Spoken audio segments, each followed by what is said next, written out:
Hello and welcome back to the KCC channel. I'm Rob and I hope you're having a wonderful day today. Today we're jumping into some Neighbors from Hell. Our first story today comes to us from Pretty Exhausted. Not sure where to begin, it's horrible. Let's jump right in. 2 years ago, I bought a townhome in a nice suburban area because of the highly rated school district and low crime rates. I was lucky to find this home, which was very affordable and within a gated HOA community. It's also a riverside property with its own community pool, tennis court, boating dock, dog path. The entire community is about 9 streets inside the gate, so it's several townhomes. It seemed like a very nice, quiet, quaint, beautiful community, like you'd probably compare it to a resort, and everything looked fantastic, down to how the lawns, nature, everything looked. There was even a clubhouse for the community where residents could go to the gym or meet for monthly HOA board meetings. At first, it seemed like a dream come true. I'm a single mom in my 30s, divorced, and my kid could go to one of the best schools now in one of the nicest areas.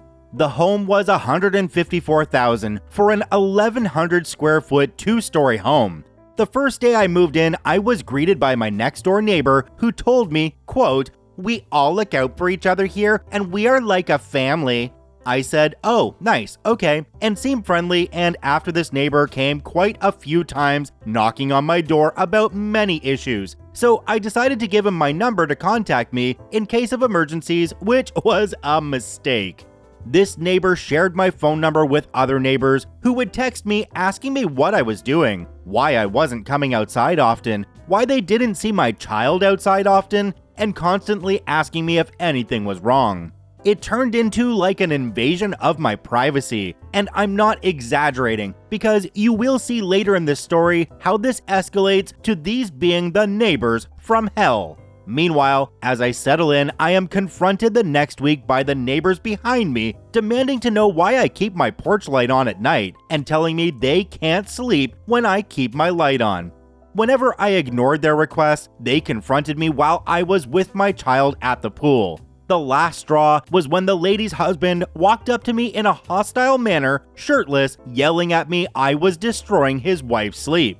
I called the non-emergency police to deal with it, and that drama was over. I decided to then get a puppy because I felt it was the best choice at the time, and the neighbors on my street had a problem with it. They texted, argued, and threatened me over having a dog and shaming me that the dog was suffering not having a yard to play in and being in a small townhome and that I should get rid of the dog. Eventually, HOA complaints, which were false, were made about the dog barking, and it stressed me and my child out to the point of having to give the dog away to friends because the harassment wouldn't stop from the neighbors. During the first summer, my child left to visit their father who lives in another state. During this time, neighbors called the HOA to complain that I was keeping my child inside the house and not letting them play outside. The HOA called me and asked where my child was and asked if my child still lived with me. This was pretty invasive and accusatory. This is when I began to realize something wasn't right. I tried to ignore the other small dramas, but things began escalating when a grandma down the street told me my child was no longer allowed to play with her grandkids, which were the neighborhood kids my child was friends with. I felt uncomfortable, angry, and like this huge injustice was being done against me. I confronted the old woman who shunned my child and told her she had no right to treat them that way and it was wrong. She didn't like what I had to say, so she called the police on me, claiming I was harassing and stalking her, which is a lie, and then told all the neighbors that I harassed and stalked her also, a lie. It just so happens the old woman's son and daughter-in-law also live in the same community in a different home, and the slander, rumors, and gossip made it over the effing moon. It got so bad, no one wanted to talk or befriend me or my child. If we went to the community pool, neighbors got up and immediately left. If we walked on the dog path, neighbors reacted uncomfortably. If we went by the river, people avoided us. I tried complaining to the HOA, but they didn't care, and one of the HOA members, who's a realtor, tried to persuade me to sell my home and move, telling me no one wanted me living here. I reported that HOA member and she was banned from contacting me again. Later, I had a neighbor 2 houses down who's also a realtor that tried to convince me my home had black mold in the air ducts, which it doesn't, and tried to convince me the previous owner had cancer from the home. Then tried to persuade me to sell my home. Of course, neighbor next door who used to knock on my door all the time was in on it, also telling me the same story. The next summer, neighbors called the abuse hotline and sent police and a criminal investigative social worker to my door at 12:30 a.m. while I was sleeping. They tried to break my effing door down while my child and I were in bed. It was extremely traumatic. The complaints they received were that the mother was mentally ill and not taking her medications and endangering the child, and that the mother was afraid of the neighbors.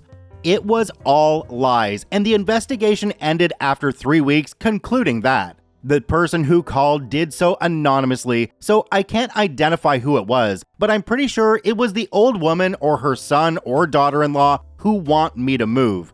My child went to visit their father after that for the entire summer, which I requested, so that they didn't have to be around any more drama. This is when rumors began circulating that Child Protective Services took my child, which is also a lie and false information. Everyone seemed to hate me, believing it, staring me down, calling me names, giving me this extremely uncomfortable and unwelcoming energy. This is when I decided to buy a Ring Doorbell Camera Pro. Later on, the neighbors across from my home on the other side of the street began provoking me into arguments, calling me a bad mom, craphead, vulgar names. I had to call non-emergency police to tell them to stop. They still continued to do this even after my child came back from visiting their father in another state. I also had to call non-emergency police to tell the old woman who lives down the street to stop attempting to provoke me, which she would by blocking the street and staring me down whenever I drove down the street. She also did this with her daughter-in-law. Now I have recorded and shared with police and upper HOA management the harassment, antics, and everything going on to manage the chaos. I decided to stay here because my child is doing well in school, and in their last year of elementary school, all the regular homes are in the 400,000s, and no townhomes other than the ones I'm at now are that affordable. I am doing the best I can to manage everything, but feel bullied and wronged by neighbors' behaviors. It turns out that most of the neighbors go to the same church and have known each other at least 10 years. The majority of residents were in their 40s and 70s, while I'm the youngest resident homeowner and only single parent. They still complain about how they think I'm staying inside my home too long with my child when we decide to relax inside after school, or on certain weekends that we decide to not go out. The neighbor across from me even shouts, "That poor child never goes outside," and they make outrageous claims against me as a single mother. It does not make sense to me that if I own my home, my car, pay all my bills, dress nice, buy my child nice clothes and shoes, do everything like a normal, sane, independent, competent person would, and more, that I'm instead seen as some unstable and crazy person and called names and mistreated this way. It's completely ruined my social life in this community, where now that young people just started to move in this year around my age and they are told to stay away from me. Guys even avoid me. Young married mothers avoid me. And I am treated like an outcast here. Given the state of the economy, I can't move right now, and I have only been here 2 years, 1 month as of today. I feel like I have done a lot getting so far to where I am now, and maybe people are jealous. I don't understand this level of prejudice here, but it's like an extreme level of it. I have never experienced anything like this in my life. Forgot to add, recently a few days ago, neighbor next door drilled 2 holes into my wall from their wall, which I reported to upper HOA management. Neighbor is pissed, and so is his live-in girlfriend. I definitely don't condone the actions of anybody in that HOA. OP should be making reports and calling the police as needed. Now, I was told something a long time ago, and I'm not sure if it fits in here, but I think it might. It's that if you think every single person around you is being a butthole, then you might be the butthole yourself. Food for thought. I'd love to hear your comments down below. Do me a quick favor, have a look down below the video. If that subscribe button's still red, it means you're not actually subscribed to the KCC channel. Please hit that subscribe button for more daily Reddit stories. Our next story today comes to us from SpiderCam 2020, How I Solved My Neighbor's Problem, Suggestions. Let's jump right in. I and my family suffered for 3 years because of our neighbors from hell. I made mistakes in handling a few situations, and I learned a lot. I am sharing a few suggestions and tips. Cut the long story short, we are immigrants and bought a single-family home 3 years ago in a decent neighborhood. My neighbors, retired white couple, lived here for 8 years. For unknown reasons, they assumed the fence between our properties was theirs and was in their land. Our survey showed that it was in our property. They refused to discuss about it and reacted very aggressively for weeks before getting their own survey, which showed the fence was in our property. They took this as a huge personal defeat, and their rude behavior escalated to unbelievable proportions. Trespassing, racist comments, littering, threatening behavior, false accusations, loud music, attempts to damage our property, throwing dog poop into our yard, and many other things followed within a short span of time. They were relentless. There was something every day. The cops suggested us to install security cameras. Some actions stopped after the cameras were installed, but they continued with borderline offenses. The police therefore did not take firm action, but only warned them every time.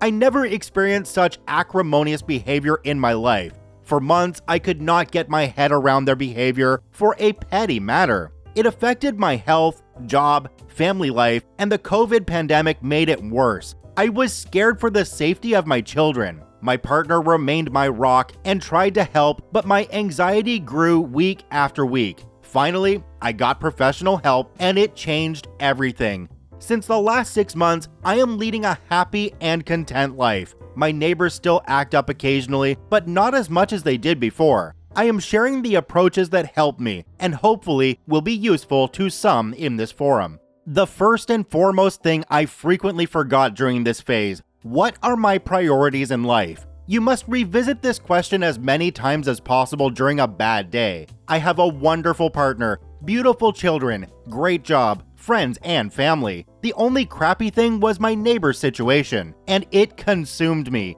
This one bad thing negated all the positivity in my life. I was thinking about this during most of the day and could not sleep well. Once your peace is compromised, there is no happiness. Keep your calm. Repeat this. Keep your calm. I cannot emphasize enough how useful this phrase is, especially if you are anticipating an argument or altercation. You must repeat this phrase a gazillion times in your mind and act accordingly.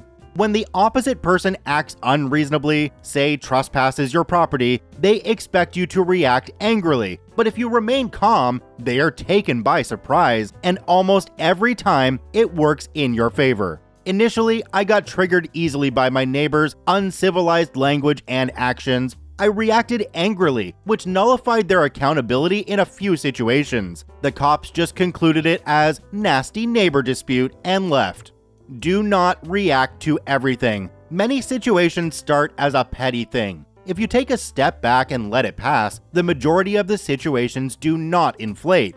I unknowingly aggravated the situation by reacting to petty things. It is natural and acceptable to react to unreasonable actions, but believe me, it is not always useful and productive. It is simply not worth the peace and happiness in your life. Also, remaining calm would help you decide when to react and when to pass. Do not expect reasonable behavior from unreasonable people. For example, the moment people use discriminatory or racist language, there is no point in discussing logic or civility with them. They have automatically assumed that the color of skin or sexual orientation qualifies them to be a superior human. You must politely withdraw from the conversation. Educate yourself about the local county and state residential laws, as well as the HOA regulations if applicable. Have your phone with you all the time, especially when you anticipate a situation. Let them know that you are recording when they start to act funny. A lot of times people mellow down because they do not want to be on record and end up on Reddit with an ugly behavior. Record everything and make notes of all actions. When you are meticulous and you can show the cops a full account with video footage of the neighbor's unreasonable behavior, it usually works in your favor. If you call the cops for an incident, make note of the police officer's name, time of their arrival, what has been discussed, the case number of the complaint, and if possible, video record the conversation with the police officer with permission. Get the official record of the case by calling the records department in the sheriff's office. Sometimes the official case record does not reflect your understanding of the discussion with the officer. This is crucial if you want to initiate civil or criminal proceedings in the future. This is an absolutely wonderful post in Neighbors from Hell. However, I don't want people to take this advice because it means we won't have as good content going forward. Seriously though, OP, it's nice to see somebody who was in that situation and has come out clean on the other side. Check out both OPs linked in the description down below. I thank you for watching. I hope you have a wonderful day, and we'll see you tomorrow.